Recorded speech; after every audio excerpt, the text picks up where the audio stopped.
Welcome everybody to the 16th chapter in the Bhagavad Gita study series. This is an interesting chapter. It's called Daivasura Sampat Vibhaga Yoga. That is the divine and yoga of the divine and demonical qualities. Remember, there's no yoga about the demonical qualities, but yoga just means that the division, the classification of. So yoga literally means, the term means unite, right? So it also means all these divisions. So here, this chapter is on the divine and demonical qualities. Daiva Sampat means divine qualities. Asura Sampat means demonical qualities. Daiva Asura Sampat Vibhaga Yoga. As usual, we'd like to acknowledge Swami Paramarthananda Saraswati for the traditional rendering of Vedanta as it was done for over 1,000 years, starting with Adi Shankaracharya. We'll say a small prayer. Om Shri Guru Pyo Namaha Sada Shiva Samarambam Shankaracharya Madhyamam Asmadacharya Partyantam Vande Guru Paramparam. Salutations to the lineage starting with Lord Sadashiva, with Adi Shankaracharya in the middle, and continuing up to our immediate teacher, Swami Paramarthananda Saraswati.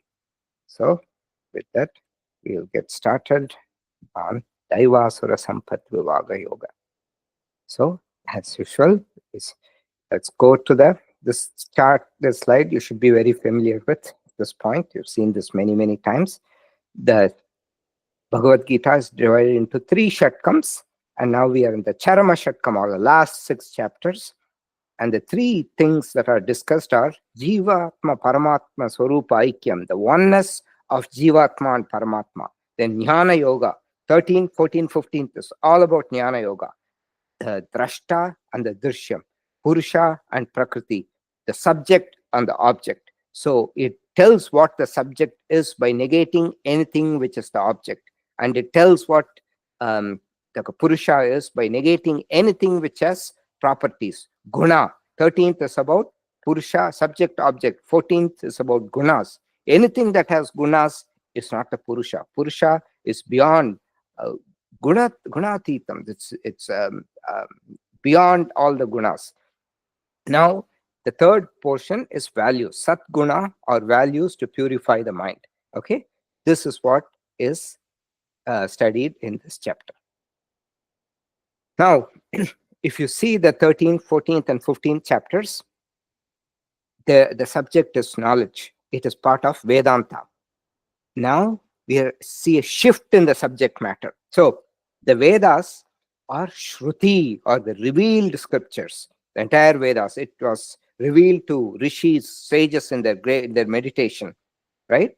The Veda is divided into 2 parts: Veda Purva, the beginning portion, and Veda Anta, end portion. The Purva portion, Veda Purva, is the focus is the way of life. So the Veda Purva portion focuses the way of life. It talks about ways to make the mind and body healthy. Then Vedanta is the final portion. That's a smaller portion, but the focus is the goal of life. What's the purpose of this life? Okay, so and that's why. So previously 13, 14, 15 is all Vedanta. Now a lot of it is Veda Purva Bhaga. Okay, and the main topic of the Gita, we shouldn't forget that's Atma Vidya. It is Upanishads. It is about self-knowledge. But the main topic of chapter 16, 17, and portion of 18 is a person's goal of life, or a person's way of life. Okay, here it talks about this is the right goal, but some people are in the asuric goal, and that causes problems. Now, Swamiji also, Swami Paramarthananda, he says, the particularities of Indian culture. Why do Indian people have a bindi on the forehead? Because this is the point of Agnya Chakra, right? So it has to be protected with something sacred. That's the bindi. So all the particularities of Indian culture is determined by Veda Purva, or your Namam or Vibhuti, whatever it is. Significance of the culture. So particularity determined by Veda Purva, significance of the culture is understood by Vedanta, which talks about the goal of life. Okay, particularity, specifics, why people do certain things and why are they doing certain things. That's significance behind a certain ritual. Indian culture, Swamiji would say, can never be understood without keeping Vedanta in mind. Why are they doing all these things? Because of this goal. Okay, and the way of life a person leads is heavily determined by the character a person possesses. Classification of human character. There are many ways to classify human beings based on character traits. In Ayurveda, we have the doshas, vata, pitta, kapha. In English, in the Western system, they have the MBTI, 16 types, Myers-Briggs type indicator, like that, to classify people. In this chapter, Bhagavan classifies people based on Daiva and Asura Sampad. Vibhaga means classification. Classifications based on divine and demonic traits. Here, typically there's Daiva, Asura, and Rakshasa Swabhavam. So when a person has Dvesha Pradhana, means predominance of dislikes, angry, hating everybody, that person has Rakshasa Swabhava. So here in this chapter, though it says Daiva, Asura, you can lump Rakshasa also into the Asura. So Asuras were people with Rajas predominance. So that's why Raga Pradhana, when people have a lot of passion, Ragam, I want this, I want to enjoy, pleasure, I want that. That is predominance of desires. That's what happened to Ravana, right? So Ravana was born a Rishi's son, Brahmana, but he became a Asura because of predominance of desires. He wanted that, this, never ending desire. So Asura Swabhava. Rakshasa Swabhava is spiritual downfall because they're hurting others. Asura Swabhava is spiritual stagnation. And when a person has Jnana Pradhana, that is inclination towards spiritual knowledge. Jnana means knowledge, but here refers to spiritual knowledge, then it is Daiva Swabhava, spiritual growth. It results in spiritual growth. Okay. So Swamiji would joke and say, in the Shastra classes, we talk about Rakshasa Swabhava. Rakshasa, when you say people, first thing what comes to your mind, Rakshasa means somebody with long curved teeth, horns, all that. So Swamiji says, no, it refers to this explosive character. So it's all us, it's in us.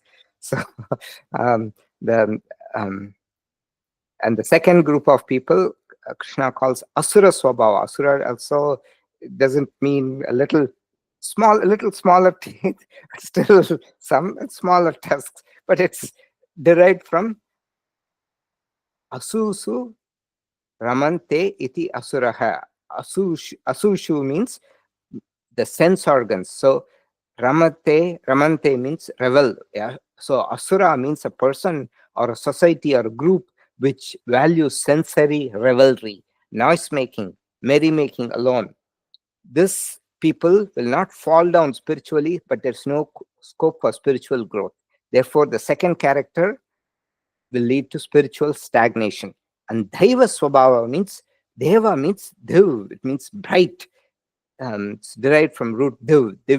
Divyati Prakashate iti Deva. So Prakasha means it stands for knowledge, wisdom, brightness. So that is the Deva Pradhana. Okay? Deva Pradhana. Now, okay. So the Veda Purva Bhaga and Vedanta Bhaga, we saw the 16th and 17th chapters deal with a way of life conducive to spiritual growth. Subject matter is picked from Veda Purva Bhaga. Previous 3 chapters are from Vedanta Bhaga, 13, 14, 15. Any questions so far? It's clear? So we've introduced now the topics covered in the 16th chapter, very simple. Only 3 shlokas for Devi Sampat. Then 18 shlokas for Asuri Sampat. So because there are more Asuric people, so Bhagavan is trying to tell them to become Devi Sampat. So you can go from one to another. You can, Ravana still, he was born a Brahmana, and he became Asura. So, and sometimes a Rakshasa too. Shlokas 22 to 24, the last 3 shlokas, importance of Shastram or scriptural study. Now, first 3 shlokas, Daivi Sampat. Shri, okay, these 3 are read together. So I will read it once and then we will go and look at the meaning. Shri Bhagabanuvacha Abhayam Sattva Samshuddhihi Jnana Yoga Vyavastitihi Dhanam Damascha Yajnascha Swadhyayastapa Arjavam Ahimsa Satyam Akrodha Tyaga Shantirapaishunam Daya Bhuteshvalo Luptvam Bhatapam Hrirachapalam Tejas Shamatritik Shaucham Adroho Nati Manita Bhavanti Sampadam Daivim Abhijatasya Bharata. Okay, so first shloka in here, Bhagavan says, so this is also a chapter. So in the previous chapter, if you remember, it's only Bhagavan talking. So here also, it's only Bhagavan talking. Abhayam, Abhayam Sattva Samshuddhihi. Abhayam means fearlessness. Sattva Samshuddhi. Samshuddhi means total cleansing. Samshuddhi, sam means from all sides. Sattva here refers to mind. Yoga Sutras also, it says Sattva. So, Prakasha, Kriya, Sthiti, Sheelam, Bhutendriyatmakam, Yoga, Bhoga, Pavarkartham, Drishyam. So, the way in the Yoga Sutras also, Sattva refers to mind. So, it's term Sattva also means the Sattva Guna, but here it refers to mind. Jnana Yoga Vyavastitihi. Vyavastiti means steadiness. Vyavastitihi, steadfastness in knowledge. Jnana Yoga means knowledge, but what knowledge it is? Knowledge of the self. Atmana Jnanam. Dhanam, charity. Dhamaha, sense control. Yajna means yajna is performance of yajnas. We saw what a yajna is, doing something for the higher good. And you may or may not have some desires that to attain, but it is doing something for the higher good, benefiting the world or the society at large. Swadhyaya, study of the scriptures. Then tapaha, austerity. Arjavam, straightforwardness. So the Dhanam, Swamiji highlights. So, Yajna, Dhanam, and Tapas, important disciplines listed in the Brihadaranyaka Upanishad. So, Bhagavan borrows, I told you, right? There's nothing original in the Bhagavad Gita. Everything is picked from the Upanishads. The benefits of Dhanam, Swamiji says, it is the only remedy for the disease of Lobha, greed, reducing disparity in the society. It is a touchstone to find one's detachment. How? So detachment, asanga shastrena drudena chitva. Remember how to cut the tree of samsara. So it is through the acts of detachment. Remember? So that's and it's a touchstone to find one's detachment. That's why a lot of these kings or the people who gave away the wealth, it's for a test of themselves. Have I become detached?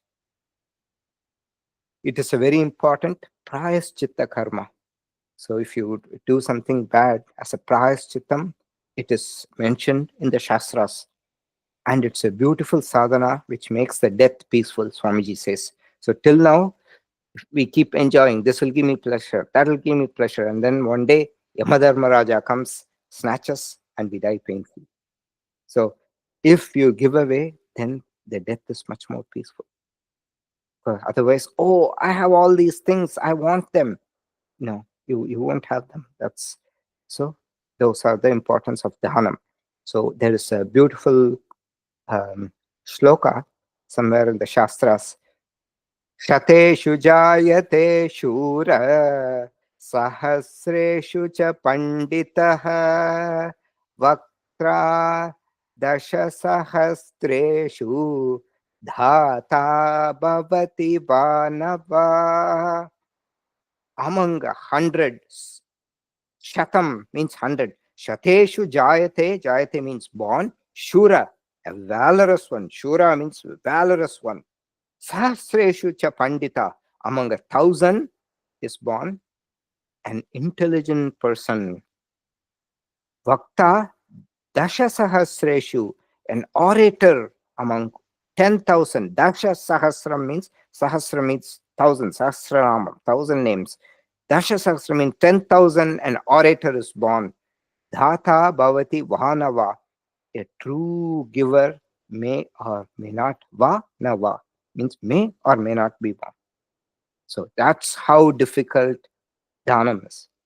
A true giver is very, very difficult to find. Then ahimsa, ahimsa satyam akrodaha, satyam, truthfulness, akrodaha here is control of anger. So it's there's another word which will come, which is not shama. They're having a calm mind, so anger doesn't come. Here, if anger comes, how do you handle the anger? Akrodaha. So akroda means capacity to handle anger. So remember in the third chapter, Arjuna asks, Ata kena prayuktoyam papam charati purushaha anichannapi varshneya bhaladiva niyojitaha. Why do people commit sin even though they know it's bad? So the Bhagavan says, Kama esha krodha esha rajo guna samudbhavaha mahashano mahapapma viddena miha vairinam. Kama and krodha, lust and anger. So control of anger is very important. Then tyagam, renunciation. So dhanam is different from tyagam. Tyagam means just completely renounce, which means you are not even going after things. Tyagam, dhanam is giving away the wealth you accumulated. Renunciation means you are not even going after things.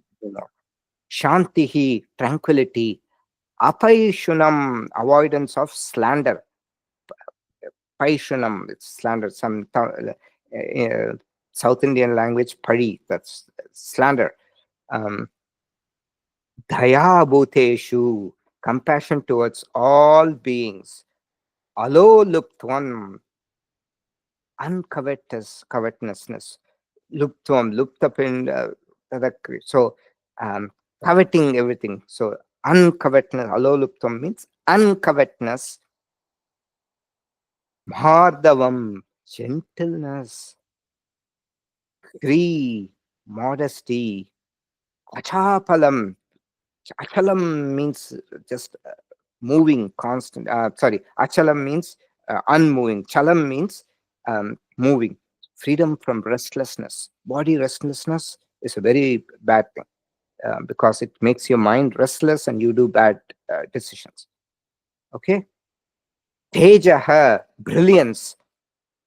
Shamaha, shama, forgiveness. Shamaha, calmness. Shama is forgiveness. Dhritihi, fortitude. So fortitude means courage in pain or adversity. Dhritihi, like very steadfast. Shaucham, cleanliness, internal cleanliness too. Shaucham, it's a niyama, important Yoga Sutra. Shaucha, Santosha, Tapas, Svadhyaya, Ishvara, Pranidha, niyama. Shaucham, adroha, absence of ill will. Adroho na itimanita. Na itimanita means absence of na atimanita, absence of pride. Okay. This is the na timanita is the amanitvam of the 13th chapter.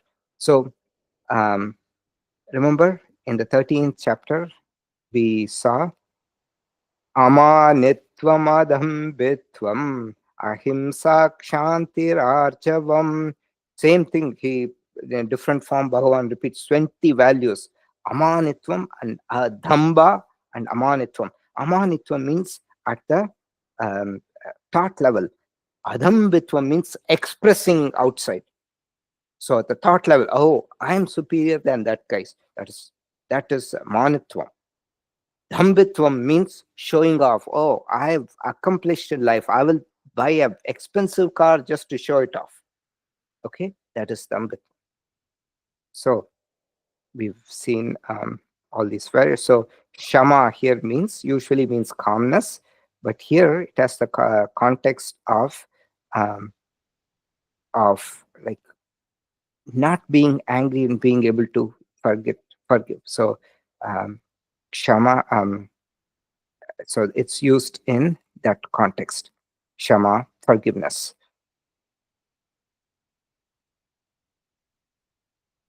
Then comes Asuri Sampat. So only 3 shlokas for Daivi Sampat.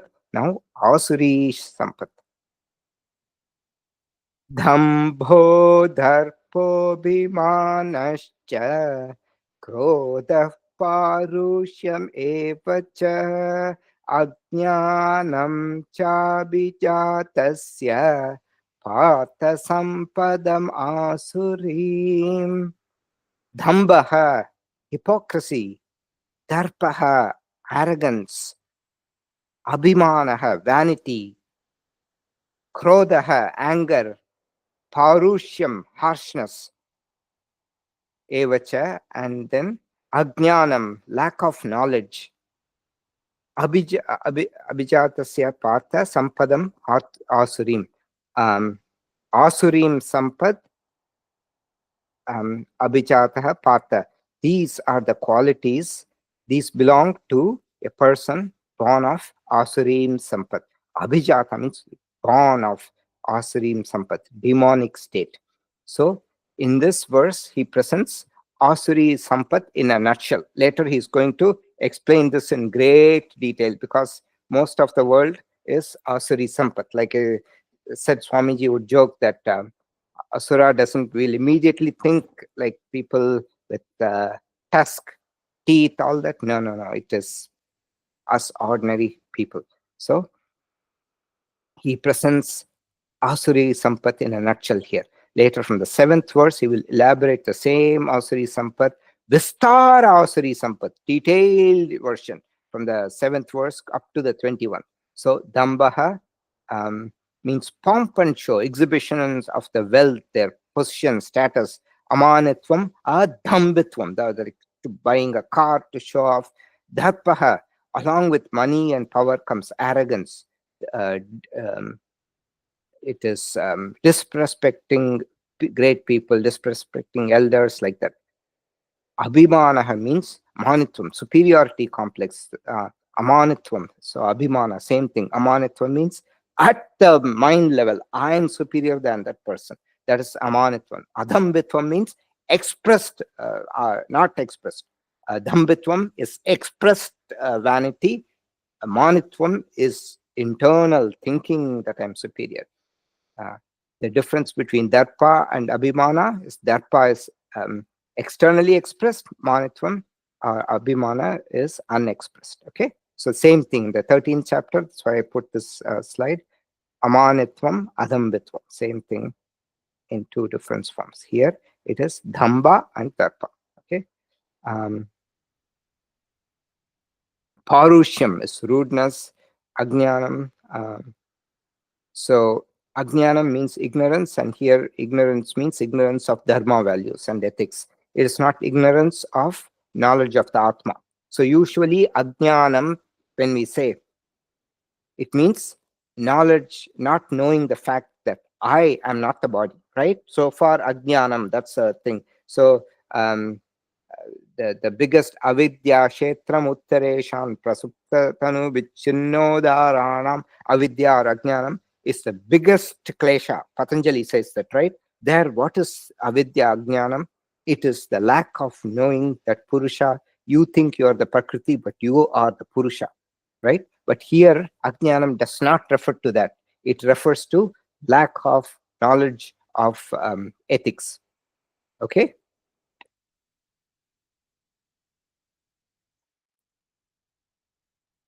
So we are not dealing with philosophy. In the 16th and 17th, you have to interpret based on context. We are dealing with ethics and morality. So is it clear now? So all the same ajnanam in different contexts, we have to interpret differently.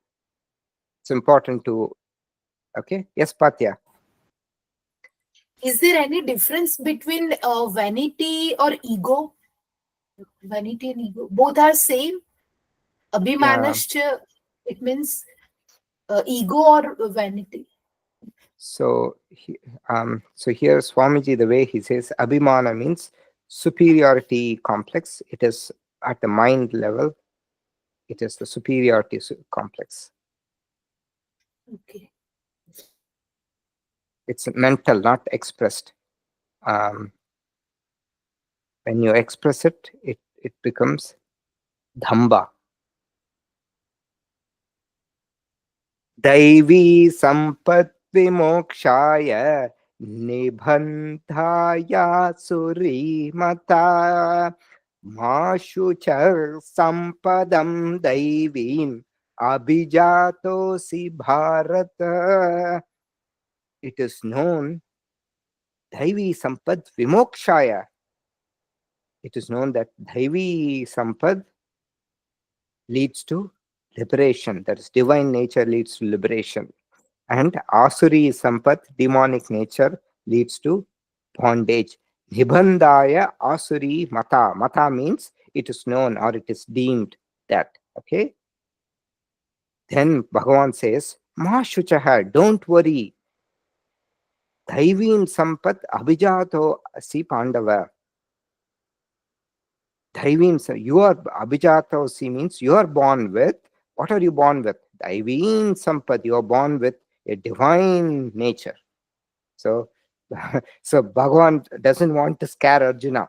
He's going to tell all the horrific things of people. Then Arjuna might start asking, "Oh, am I like that also?" So Bhagavan says, "You don't need to worry. You are special. You are born with divine qualities." Okay. Bhau bhuta sargau lokesmin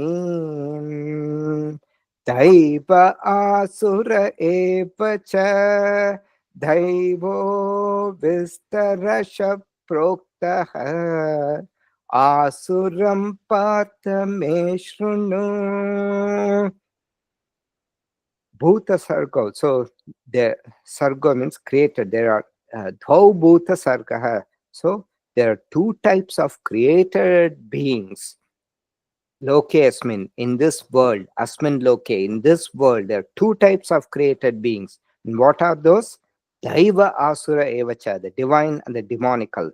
The divine, Vistarasha Prokta, in just three shlokas, Bhagavan has described in detail, he says. The divine has to be been described, spoken at length, described in detail. Asuram Partha me shrunu. Hear from me, O Partha of the demonical. So Proktam means I've spoken. Vistarasha means at length. So Daiva means it's one group of humanity. We can call the Daiva group, which means naturally having a spiritual tendency.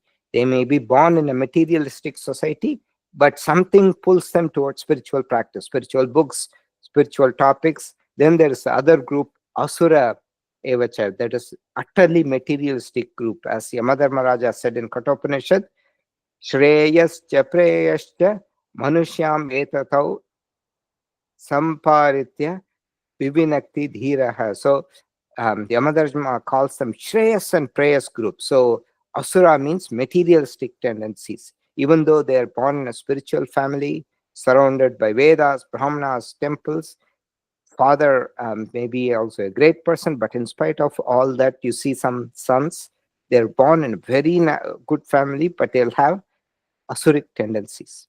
That is their karma. But they can change it if they realize that. Now, 7 to 21, detailed description, Vistarasha description of demonical nature. Pravrittim cha nivrittim cha janana vidur asuraha na shaucham napi chacharaha na satyam teshu vidyate. Pravrittim cha nivrittim cha jana na viduhu asura. Asura jana na viduhu.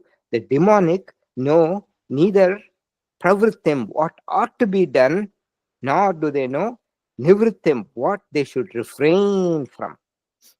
Na shaucham, na chachara, acharaha. Shaucham, they have neither purity.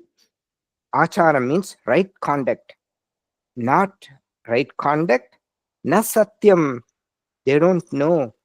Teshu vidyate. It is known that they have neither purity, nor right conduct, nor truth. So, or you can interpret it as it is known that they have none of these qualities. They should know that, or it is known that they have none of these qualities. So, there are 4 purusharthas in life, right? That is, what are the 4 purusharthas? Anybody wants to say?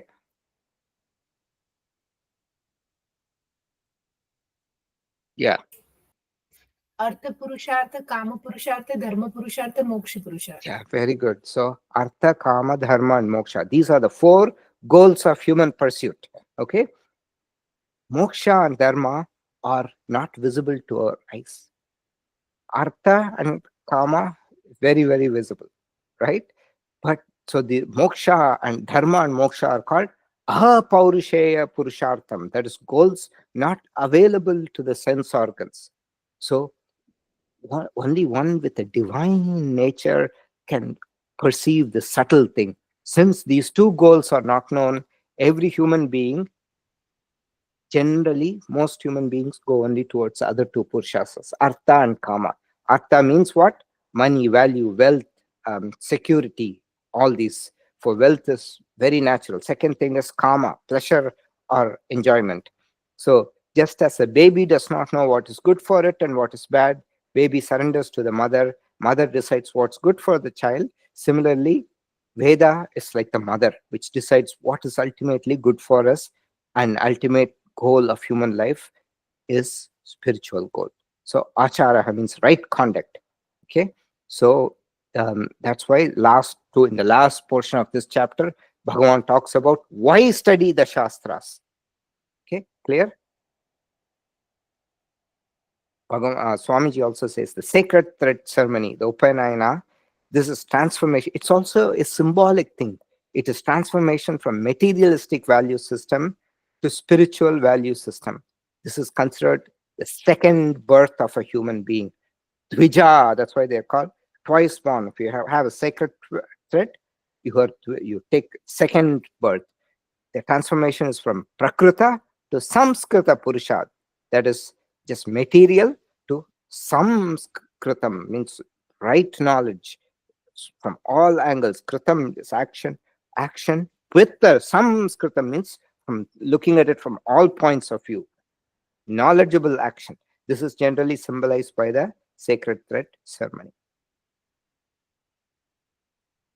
Asatyam apratishtam te jagatahuranishwaram aparaspara sambhutam Kimanyat kama haitukam.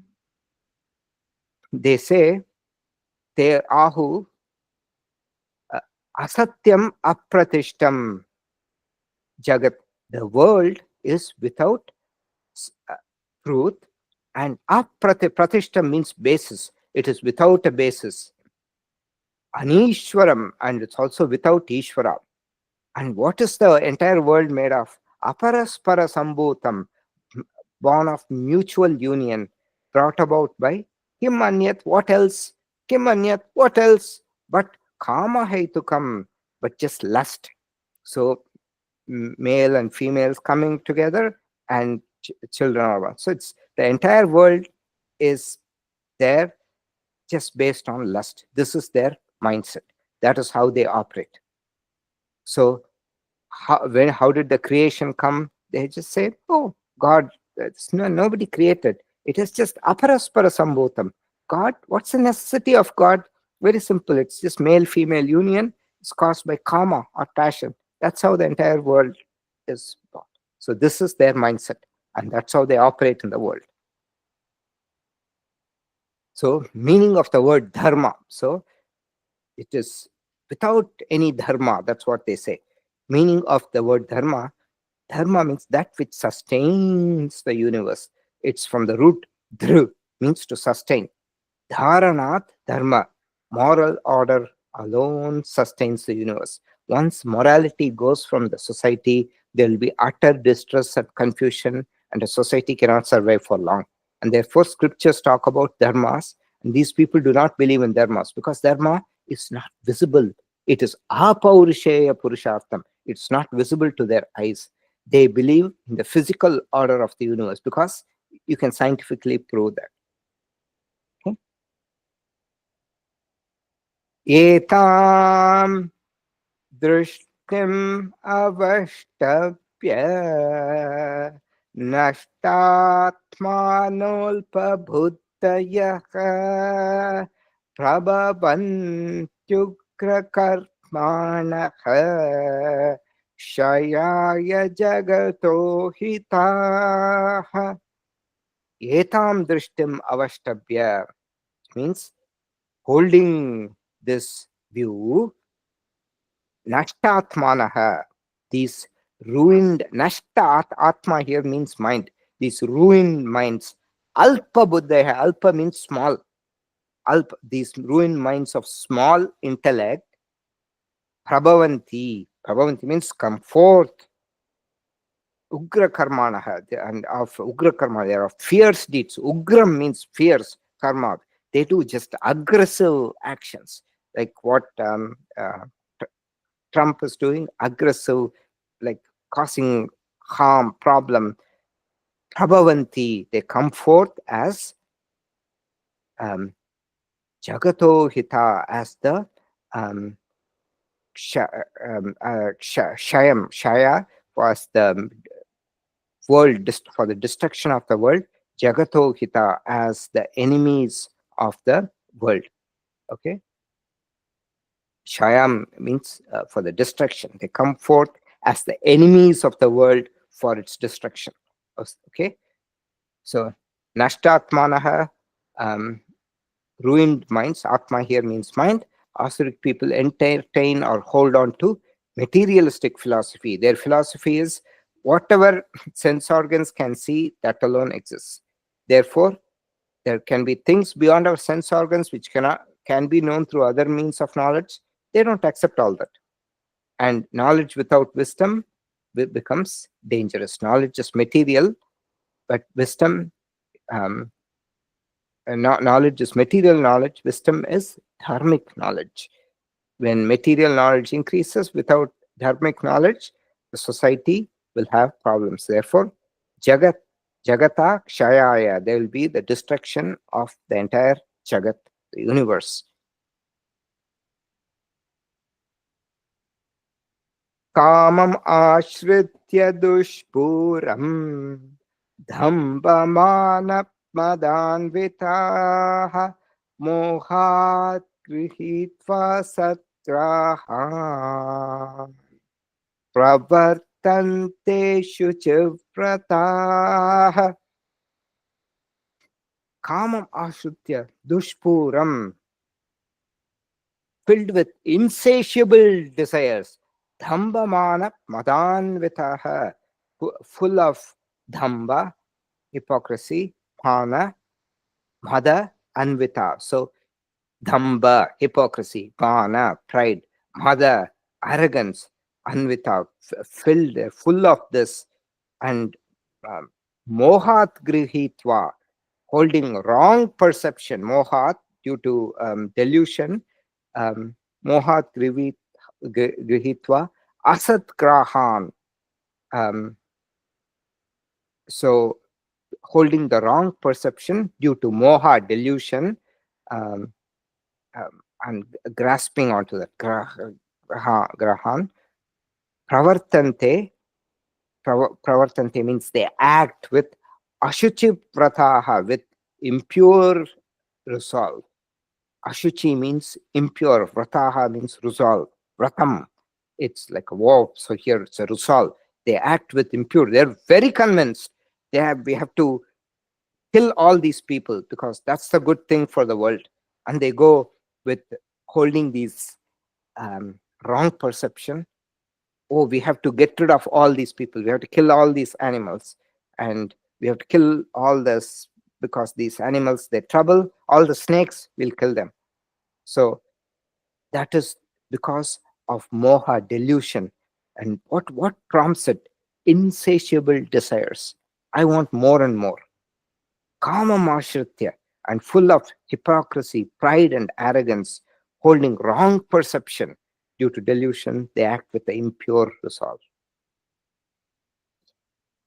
Grihitva, so holding. Asat grahan means wrong perception. Asat grahanam means here perception. So asat grahan, wrong perception.